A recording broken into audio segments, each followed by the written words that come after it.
So if you want to install a secondary fuse block, this is what you'll basically need. I've got some 6BNS cable. I've chose 6BNS for a specific reason, which I'll talk about later. And most importantly, I also have a circuit breaker, which is put between the battery and this cable. So in the event of electrical fault somewhere along this cable length, this shuts off and stops the fire. After that, I've got a ST fuse block holder. Then of course, various connectors, grommets, and shrink wrap, and then the lighter duty cable for running to my accessories such as this 12-volt socket. So let's get into the installation. For your fuse block, I'd recommend something like this ST fuse block holder. This one comes with the negative bus, which I'd recommend as it allows you to trace all your earths back to the one single source, which is your 12-volt battery. So your main cable lead will come here, connect to this, your positive connects to this. It reduces any chance of reliability issues being introduced from poor earths if you try earthing to the chassis in various points. Something like a Defender, for instance, with corrosion in different areas. Dissimilar metals cause aluminium corrosion, old rust, dirt in between panels. It reduces the effectiveness of the earthing system. But by running all the earth back to one place, then you reduce or minimize completely that reliability issue from poor earths. Plus, all the fuses are in one place and can be labelled and easily found. These are made in 6 and 12 block fuse holders. So this time I opted just for a 6 fuse holder as I don't need much more. But should I ever want to upgrade, I can pull this out, swap it over to the 12 fuse variety, and I'm good to go again. I found a spot in the back end in my rear storage box where I'm going to install the fuse block. It's a fairly protected spot, so I know it's safe and it's easy to get to if I have a blown fuse. Another thing to consider for your wiring to ensure reliability is to make sure you don't have any places where you've drilled a hole and run a wire through that is bare steel. It's using this scrap steel as an example. If a wire ran through a hole, it would sit on the bare steel, and over millions of corrugations, it would sit there rubbing and rubbing and rubbing until eventually the insulation rubs through and it earths to your bodywork, which could cause a fire or at least many blown fuses. So to stop this from happening, you should always use rubber grommets. These basically run the cable through it, so you're protecting any holes in your firewall or any bodywork panels you've ran wires through. And this now protects the wire, so it's bouncing around and protected by insulation. Another possibility is to use split tubing if you're running a wire on the outside of the vehicle. This is a simple way of running it into the split tubing through in the inside. As you see there, it's nicely protected. So that could also be used if running through a wall, a hole in the bodywork. Just all again, making sure you have a reliable electrical system which isn't got to start a fire when you're in the middle of nowhere. The following section is a general guide for entertainment purposes only. Consult an auto electrician for your particular needs. So let's look now at the two cables I've chosen. This is 6BNS cable. It has a 13.5mm square cross section of copper and has a maximum carrying capacity of 82.4 amps at 30 degrees Celsius. This one is 6mm auto cable and it's 11 BNS approximately. It has a 4.5mm square cross section of copper and has a maximum of 38 amps. So to work out which cable is good for what, we need to take into consideration the voltage drop. So there are 3 ways of calculating voltage drop for your system. There are formulas you can use, which I have 2 here to show as an example. There are tables online, plenty available online. Just do a quick search for 12-volt voltage drop calculator or table. And there are apps available as well, such as on your smartphone or as free calculators online. So there's plenty of ways to do it if you don't want to work out the maths yourself. Now let's look here at a couple of these formulas which you can work out. So voltage drop equals amps by the total length of the positive N minus So if it takes 3 meters to run to the battery to the fuse block, then it's 3 meters of positive and 3 meters of negative, totaling 6 meters. It times that by the resistance, the ohms per meter, which you can get from the manufacturer's website. So in this case, 6BNS,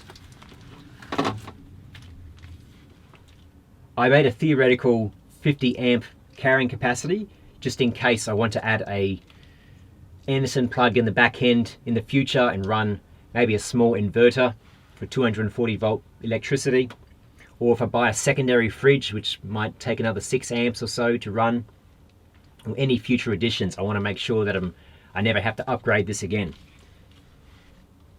So 50 amps by 6 meters of the two lengths times the resistance equals 0.42 volt voltage drop, which works out 3.5% loss. So 3.5% is between 3 and 4%, which is about the maximum you want in the 12 volt system. So 6BNS for my particular cable run here of 3 meters from the battery to the fuse block is excellent. This will be plenty for all future additions. In reality, I'm only drawing 12.5 maximum now with all my current accessories. So assuming I do get a second fridge or a little camp oven or something crazy like that, then we'll say 20 amps of a maximum current draw by the 6 meters by the resistance equals 0.16 volt or 1.4% loss. So this is more than capable of running a highly efficient electrical system to my fuse block without any real power loss.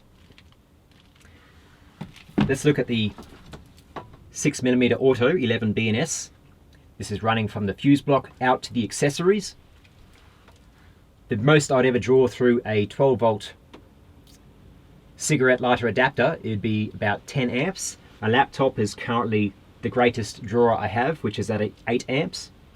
So assuming a 10 amp for a bit of leeway, 10 amps by the 8 meters by resistance equals 0.33 volts or 2.7% loss. So again, this is below the 3% recommended maximum. So this is also quite sufficient of carrying 10 amps at 4 meters with less than 3% voltage drop, which is make a quite an effective, reliable system. Another calculation you can get if you do not have the ohms per meter or ohms per kilometer manufacturer's numbers is to use this formula down here. Voltage drop equals the total length of the positive and minus times the amps you want the cable to carry times 0.017, which is a standard rating for resistance of copper. Divide that by the copper cross section in millimeters squared, which you get up here, such as 6mm auto is 4.5 millimeters square. You can get that from tables online if you don't know the exact number. That works out down here to 0.3 volt voltage drop, which works out very similar to the 0.33 volts or 2.7%. Again, using either formula, I'm well within a safe range for voltage drop for this particular size cable for the length that I want it to carry and the current it must transport. So hopefully that's a bit of a rundown of why I've chosen these particular cables. Another thing to note too is I also chose to get fully sheathed dual core positive and negative in a single wire. That just adds an extra layer of protection on the outside to protect the wire from chafing. I also chose marine tinned copper cable, which is a higher spec for marine environments, good for when it's getting near water, such as a Defender going through water crossings, as this cable will be running on the outside of the vehicle down below along the bottom chassis rail. So it's just one extra level of protection to ensure a long-term reliable system. Not necessary, but I was happy to spend the extra few dollars to get tinned copper wire. I found a spot I'm going to run my cables.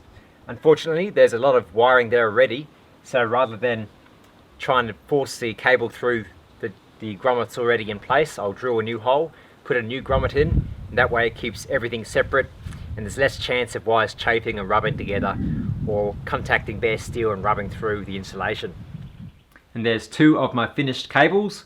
One end has spade terminals for the 12 volt sockets and the other end ring terminals for the fuse block. Everything's crimped, heat shrinked, so there's very little chance of any moisture getting into the cable and causing corrosion down the track. This cable should give me many years of reliable service in the Outback. When running cables on the outside of the vehicle, I like to add split tubing just as an extra layer of protection. Although this cable does come in its own protective sheath, it's just one extra layer which protects against heat, for example if it comes close to the exhaust, or from any other stones or chips, or potentially even rats or mice out in the bush climbing in and having a nibble, which I've had happen before. All the connections were completed with the battery and the fuse block wired up. I added a cover over the socket connections for protection. On the passenger side, I have a 12-volt socket and a dual USB charger, and the driver's side, two 12-volt sockets. The fuse block also powers all the lights in the back end. I also did something crazy and bought myself a 12-volt oven. Did you enjoy this video? Then please click subscribe and share it on Facebook and Twitter. If you'd like to help support me create new videos, then please consider becoming a Patreon. Click on the Patreon button on the screen now. Thanks.